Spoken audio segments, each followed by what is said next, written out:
di mobil. Itu dari mana orang? Iya. Iya.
Ice blue, kristal, biru, ini yang putih, white, ice crystal, ya, lihat.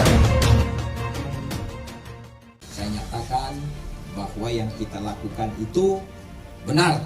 Adanya kita mengamankan 3 orang oknum, ya, 3 orang oknum pegawai negeri, ya, 3 orang oknum pegawai negeri. Assalamualaikum warahmatullahi wabarakatuh. Hari ini hari Senin ya, tanggal 23 Mei 2022. Kita baru pulang dari BNN Provinsi menghadiri undangan pers rilis terkait ada oknum hakim yang terseret kasus narkoba sabu. Sebelumnya ada pegawai kejaksaan. Ini ada lagi oknum hakim dari PN Rangkas Bitung. Nah, setelah hadir dalam perbincangan santai ini ada wartawan senior dari Rangkas Bitung, Bapak Gunawan. Ada juga aktivis sosial kemasyarakatan, ada Bapak Ujang. Nah, terkait fenomena seperti ini. Jadi narkoba itu sekarang sungguh luar biasa, bukan hanya orang-orang biasa, tapi juga para pejabat, para penegak hukum. Nah, bagaimana tanggapannya itu, Bapak Gunawan? Menurut saya, jadi kan memang narkoba itu pelik ya, terutama kita harus ada pembinaan. Tapi ngomong Pak Gunawan pernah pakai nggak? Alhamdulillah, sampai sekarang Belum pernah ya. jangan jauhilah hal-hal seperti itu.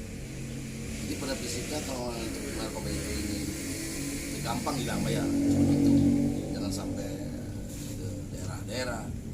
Ada pembinaan lah, generasi muda dari tingkat SD, SMP, SMA sampai pendidikan itu ada pembinaan. Peran penting pemerintah di sini harus membina masyarakat dalam bentuk tentang pengetahuan tentang narkoba apa. Kalau anak muda itu biasalah, mereka ini hakim, oknum Ya, hakim apalagi, yang tahu apalagi udah sampai dia saya penegak hukum ya.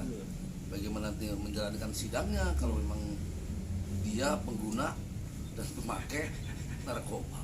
bisa jadi pas mimpin sidang habis pakai ya.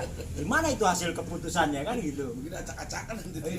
Itu Memang menurut tadi kita di sana di BNN ya. Kadang-kadang suka makan di kantor, suka makan di kantor ya. Suka di luar. Kata di beliau kan kata Pak Henry Marpaung gitu kan waktu tadi. Itulah. Jadi di sini ada pembinaan lah. Dari kalangan masyarakat tentang narkoba itu jangan sampai masyarakat terjerumus lebih jauh. Kan ada sebelum-sebelumnya tuh berita ya kan, Kapolsek di Bandung ya make sama anak buahnya di kantor lagi. Terus sekarang luar biasa ini di daerah yang termasuknya pinggiran dari ibu kota lah, jauh dari gemerlap metropolitan di Rangkas Bitung gitu kan. Nah, menurut Bapak Ujang gimana nih? Gimana nih, Pak? Kalau menurut pengamatan saya sangat miris lah. Di sisi lain kan mereka ini penegak hukum ya. Yang mana penegak hukum ya tadi itu harusnya janganlah masuk yang namanya narkoba ke wilayah penegak hukum. mau bagaimana coba? Ya bagaimana dengan masyarakat kalangan bawah loh? Penegak hukum yang jelas dia tahu latar belakang pendidikannya pun tidak jauh lah dengan kami gitu ya. Cukup miris lah, miris. Kaget saya juga dengan hakim itu. Wah, luar biasa. Sangat kaget bos, Perwakilan Tuhan di dunia itu hakim. sangat kaget. Jadi kalau saya ngebayanginnya begini, kalau dia menyidangkan orang yang kena sabu, dia sendiri pakai sabu gitu kan, gimana Nah gitu itu kan? yang jadi apa pemikiran saya. Oh, ini asumsi saya pribadi. Bagaimana saat mengetuknya? Apakah dengan santai? Apakah dengan memang harus apa dengan ketukan itu? Apa dengan menggunakan itu dia jadi lurus gitu ya? Kalau 10 aja ya, kita 10 tahun aja gitu, nggak bisa belok-belok. Ponisnya pas ngasih ponis ngetok palu dalam keadaan sadar apa enggak gitu. Nah mungkin itu ya. Jadi kedepannya ini gimana ya supaya Bos, supaya di rumah. sabu ini peredarannya tidak sampai Ya, Bon.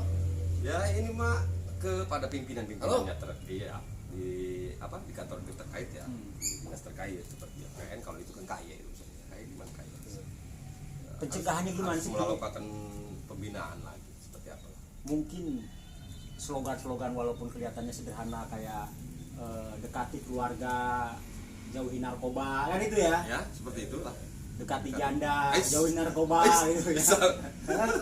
Bisa juga. Tapi berdasarkan pengalaman Bapak Gunawan, teman-teman yang pakai sabu itu berakhirnya seperti apa, Pak Gunawan?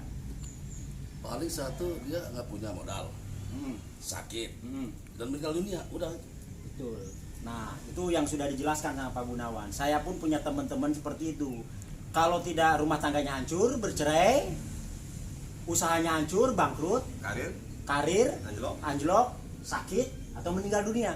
Jadi sudah jelas efek dari pemakaian narkoba itu luar biasa, menghancurkan. Jadi perbincangan singkat ini jelas. Yang pertama, bahwa institusi hukum itu personilnya harus memberikan contoh kepada masyarakat awam. Yang kedua, contoh dari korban-korban narkoba sudah banyak. Jadi sekali lagi, perangi narkoba. Intinya memang itu buat medis, awalnya itu buat medis, cuma digunakan. Mungkin sugestinya benar nggak Pak Jaro buat melek gitu, Ya tahan. daya tahan, terus berpikirnya lebih lincah, lebih cerdas, benar nggak tuh Pak Jaro? Seperti itu ya. Gitu ya, Menurut informasi. begitu ya. Nah, ya jadi memang pencegahan mungkin harus ditingkatkan, terus pendekatan keluarga harus ditingkatkan. Yang tadi sebetulnya itu narkoba tuh buat apa tadi itu. Terus mungkin hukumannya perlu diperberat nggak? Ya, dia penegak hukum harus dong. Ya. Ngerti hukum dia. Harusnya berbeda ya. Untuk oknum itu harusnya lebih berat. Jadi intinya kita kawal terus ya. Siap. Kita kawal terus bahwa hukum itu harus berlaku adil, tidak hanya tajam ke bawah, tumpul ke atas, jangan sampai itu. Harus tajam ke atas dan ke bawah. Begitu. Ya, tadi pembicaraan obrolan santai.